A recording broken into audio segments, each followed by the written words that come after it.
Catholics have a deep connection to the Jewish people and the region. The church was born in the area that is now Israel and the Palestinian territories. The holy sites, the places where Jesus lived and died, are a destination for millions of pilgrims every year. Pope John Paul II called the Jewish people our older brothers and sisters in the faith. He said Christians cannot understand themselves unless they make reference to their Jewish roots. And Pope Francis visited the Holy Land in 2014. He has shown commitment to the peace process by hosting a prayer service for Israeli Prime Minister Shimon Peres and Palestinian Authority President Mahmoud Abbas in the Vatican later that year.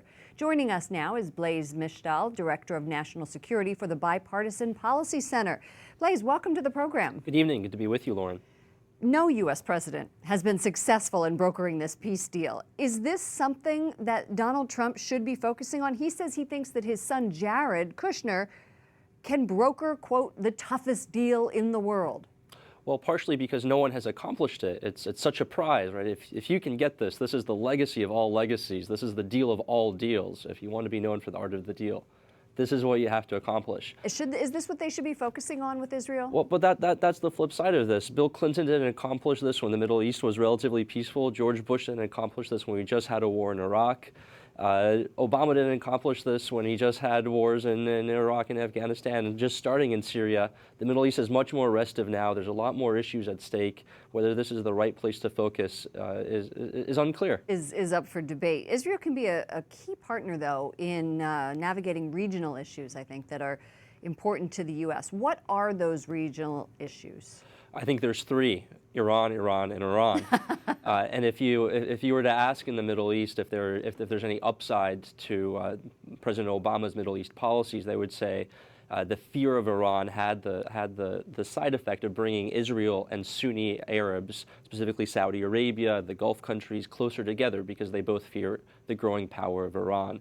And so if there's anything that our allies would like us to focus on in the Middle East, it's Iran, its support for terrorism, and its overthrowing of regimes in places like Yemen, and support for murderous regimes like those of Syrian President Bashar al-Assad.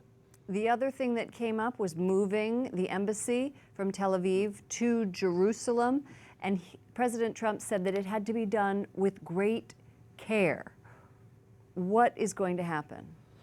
Well, presumably he's heard from his Arab allies. He talked to the King of Saudi Arabia and the King of Jordan early on and after inauguration, who told him, you know, we want to support you on what you're doing against ISIS. We want to support you in what you want to do against Iran. It's going to be hard for us to do that. Our populations are going to rise up against us if you're seen as doing this. So maybe this is a place where you should move a little more slowly. It seems like he has reversed positions on several different things as from campaign to actual governing. Why do you think that is? Well, I think it's one thing to make campaign promises. It's another thing when you think about what are the implications, what will it take to carry out some of these promises that I made.